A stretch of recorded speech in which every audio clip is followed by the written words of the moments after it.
Kita lanjutkan dialog di Apa Kabar Indonesia Pagi. Saya mau ke Pak Trubus. Pak Trubus, Presiden menginginkan solusi yang tegas dan juga cerdas untuk menyelesaikan utang WUS ini. Tetapi juga dia menegaskan harus ada upaya pemberantasan korupsi jika memang diadakan celah. Untuk proyek-proyek besar seperti ini, memang kebijakannya sangat berpotensikah terjadi korupsi? Kalau dari kebijakan publik, biasanya potensi itu sangat besar.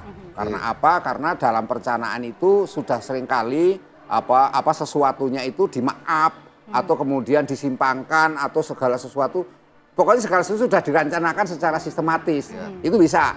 Jadi diketahuinya biasanya belakangan atau malah kadang sulit tidak tersentuh sama sekali karena kepandaian di dalam merancang satu kebijakan itu. Nah, apalagi kemudian kebijakan itu melibatkan elit-elit, entah elitnya dari parpol, elitnya dari pemerintah sendiri, elitnya dari pengusaha. Ini sangat sulit karena mereka sudah ada kesepakatan TST, tahu sama tahu. Nah, itu yang menjadi yang kedua, bahwa sebuah kebijakan itu seringkali memang disisupi oleh kepentingan. Nah, karena apa? Karena kebijakan itu berasal seringkali dari kelompok-kelompok tertentu. Kelompok tertentu. Mungkin kaitannya dengan WUS ini, ada kelompok-kelompok tertentu yang menyampaikan kalau begitu ambil saja.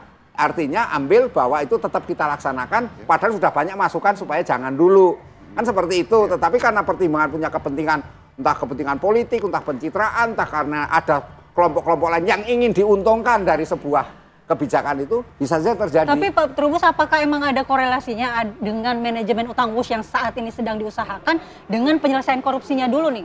Ada, kalau misalnya kenapa utang begitu besar, harusnya kan ada semacam rasionalitas di dalam kebijakan itu. Karena kebijakan itu pakai logika, kuat di dalam logika. Ketika ini dipertimbangkan sampai utangnya sampai 70-75%, itu dan dihitung kemudian, kan ada hitung-hitungnya kalkulasi kemudian berapa lama mengembalikan dan bagaimana kemudian selama operasional itu biayanya berapa. Ini kan semuanya akhirnya kita lihat KAI yang semuanya mengandung. KAI yang paling besar 53% di dalam operasional itu. Ini yang membebani kemudian KAI pihak yang dirugikan karena yang operasional KAI. Nah, ini yang kemudian menurut saya memang potensi korupsi jadi tinggi. Karena kenapa? Karena kemudian kenapa jadi utangnya begitu besarnya? Kalau memang utangnya nggak memungkinkan ya jangan, kan harusnya kan itu artinya ada pertimbangan-pertimbangan. Kalau memang katakan kalau nggak mampu ya jangan pinjol lah, kira-kira seperti itu. Kemudian itu kan itu. Tapi kalau kita melihat juga Pak Trubus, apakah memang dari pembuatan kereta cepat Jakarta-Bandung ini begitu kental dengan nuansa korupsinya begitu? Karena walaupun juga sudah sekarang berdiri, toh juga masyarakat banyak yang menikmati begitu. Iya, kalau dari sisi kebijakannya, memang itu potensi itu besar. Potensi itu ada sangat besar, karena itu kenapa KPK istilahnya terburu-buru masuk gitu kan. Masuk meskipun dikatakan tadi Pak Yudi, Mas Yudi ini mengatakan sudah sejak Januari misalnya seperti itu, tapi sampai sekarang kok belum, baru setelah istilah no viral no justice jadi berubah kan. Ini karena viral, rame lah gitu. Jadi ini kan hal sesuatu yang menurut saya juga harus dipertimbangkan. Yang kedua, dari sisi publik memang ada kenaikan signifikan penumpang ini. Artinya masyarakat kita untuk naik kereta cepat tinggi loh. Dan ini untuk pertama kali di Indonesia lah katakanlah. Dan tidak bisa dipungkiri ada kebanggaan juga. Ada kebanggaan di situ. Ini sisi positif. Artinya apa yang disampaikan Pak Jokowi juga ada benarnya. Ada investasi sosial yang dibenarkan sama Pak Purbaya kan. Ada benarnya juga gitu. Tapi persoalannya kemudian bagaimana kemudian publik ini melihat keberlanjutan dari kereta cepat ini kan itu. Kalau keberlanjutannya tentu haruslah ada restrukturisasi lah gitu biayanya. Bahkan informasinya juga sudah dipersiapkan Jakarta Surabaya begitu. Betul lah, itu kan kemudian apakah kemudian Jakarta Surabaya untuk menutup ini kegagalan dari, sebenarnya gagal juga enggak karena bornya keretanya ini, tapi dalam hal ini karena hutang itu tadi menyebabkan persepsinya berarti ini gagal proyeknya. Gagal kebijakan gitu. Secara kebijakan gitu. Secara kebijakan kan karena gitu. Perencanaan ataupun gitu ya. Betul, tapi kalau kemudian misalnya kita bangkit lagi kalau begitu dari Jakarta Surabaya, ya sudah berarti bisa menutup ini persoalan ini kan. Kadang-kadang suatu kebijakan itu bisa dialihkan untuk mengelabui publik, itu bisa. Menyelesaikan masalah dengan masalah yang baru. Masalah yang baru. Suatu kebijakan bisa digunakan untuk menutupi sebuah kebohongan publik. Pak Trubus ya, itu kalau KPK masuk dengan alasan itu, bagaimana proses hukum ini bisa tetap berjalan, tapi tidak mengganggu juga proyek untuk masyarakat, karena kan harus berjalan juga nih WUS-nya.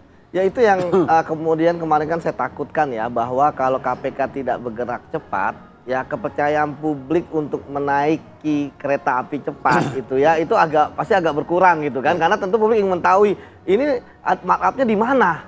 Kalau markupnya ternyata di rel kan berbahaya. Ya kan, atau di keretanya nggak sesuai spek gitu ya. Tetapi makanya oleh karena itu kan ini KPK ya saya pikir sudah di backup oleh Pak Presiden loh. Pak Presiden mengatakan akan membantu terkait dengan utang, tetapi ada embel-embelnya berantas korupsi. Berantas korupsi artinya KPK pimpinannya harus segera ya memanggil penyelidik ya untuk mengadakan gelar perkara. Karena memang penyelidikan itu baru bisa naik ke penyidikan ketika ditemukan bukti permulaan, dan dalam waktu 7 hari sejak ditemukan bukti permulaan, penyelidik harus lapor kepada pimpinan KPK dilakukan gelar perkara. Nah, kalau gelar perkara ini saya yakin bahwa tentu dengan adanya penegakan hukum, apalagi Presiden pun dukung ya, ini kan jadi sinyal buat KPK untuk segera pihak-pihak yang bertanggung jawab. Jangan-jangan ternyata ya real cost dari pembiayaan ini ternyata hanya 70% sudah saya sampaikan. Nah, kalau 70% artinya 30% itu bisa kita kejar. Ya, kita namanya aset treasury, ya aset tracing. Kita telusuri kemana aja tuh ya uang-uang yang dikorupsi itu, sehingga diharapkan ya bisa untuk membayar utang dan kemudian terjadi renegosiasi gitu, renegosiasi. Kenapa? Ternyata banyak dikorup kok. Ya kan, karena ternyata banyak di markup. Saya menduga proses markup ini banyak itu di lahan. Ya, karena lahan ini kan istilahnya bisa bisa banyak mafia-mafia tanah yang bermain. Modusnya seperti apa kalau modusnya banyak, Mbak. Misalnya ternyata pemilik lahannya baru misalnya kan. Padahal kita tahu kan lahan kereta api itu kan kita tahu bahwa lahan kereta cepat itu kan istilahnya biasanya perkebunan masyarakat, ya kan, dan sebagainya. Kok tiba-tiba ada yang punya orang dari daerah lain misalnya? Apakah ada insiden trading?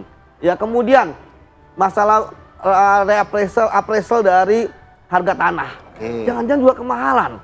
Ya, misalnya harusnya 5 juta gitu kan, ternyata dibikin 20 juta. Artinya kalau penyelidikan dari awal tahun, apakah kemudian 11 bulan juga belum ditemukan unsur-unsur itu? Atau justru ada yang masuk angin begitu dalam tanda kutip? Nah, kalau kita lihat proses penyelidikan KPK itu kan memang babat alas, Mas, kalau di awal. Artinya semua proses pasti akan dikerjakan, baik itu perencanaan, proses pekerjaan, proses pengadaan maupun operasional saat ini. Nah, misalnya kayak sekarang terjadi kerugian hampir berapa T ya tiap tahun ya, 2 T apa 3 T gitu 2 T. Ya 2 T. Nah, itu kan dilihat, ini ruginya di mana? Pasti akan diaudit. Ya kan, jangan-jangan tadi saya bilang ternyata banyak yang kemahalan. Artinya KPK juga menunggu dulu ya hasil bagaimana kemudian proses hutang piutang ataupun pembayaran yang dilakukan kepada nggak perlu. Penegakan hukum tetap jalan, Mas. Iya, makanya tadi saya katakan bahwa KPK pasti akan menggandeng badan audit. Tapi 11 bulan nggak kelamaan, Mas Yudi? Wah, itu makanya kan kenapa ketika ada terjadi kegaduhan ini tadi saya katakan pimpinan KPK harus segera memanggil penyelidik, ya kan, harus ditanyakan sudah ditemukan bukti permulaan tidak, karena tadi saya katakan harusnya ini kan kaya akan bahan-bahan yang ditemukan gitu. Karena udah 11 bulan. Itu dia. Bukti-buktinya seharusnya udah banyak ya. Betul. Nah, sekarang apakah KPK mau langsung memakai penggal kepala, langsung kepalanya diambil, atau kemudian pakai teori makan bubur panas dari pinggir dulu. Waduh. Jadi lapar nih karena jadi lapar kita. Berarti bukan dari komunitas ini ya, makan bubur diaduk begitu ya. Kalau diaduk malah nggak ketemu siapa pelakunya. Iya kan? Rancuh nih nggak kelihatan. Oke, terima kasih Mas Yudi, terima kasih Pak Trubus. Mas Yudi, Pak Trubus, waktunya pada pagi hari ini. Tentunya kita berharap bagaimana permasalahan dari hutang piutang dari kereta cepat ini bisa cepat selesai, karena jujur saja, saya juga pernah merasakan ya kereta cepat dan enak, nyaman kok sebenarnya. Ya. Oke, kita harapkan bersama-sama solusi tegas dan cerdas yang diharapkan Presiden Prabowo Subianto juga segera ditemukan. Baik, terima kasih. Terima kasih. Dan sumber.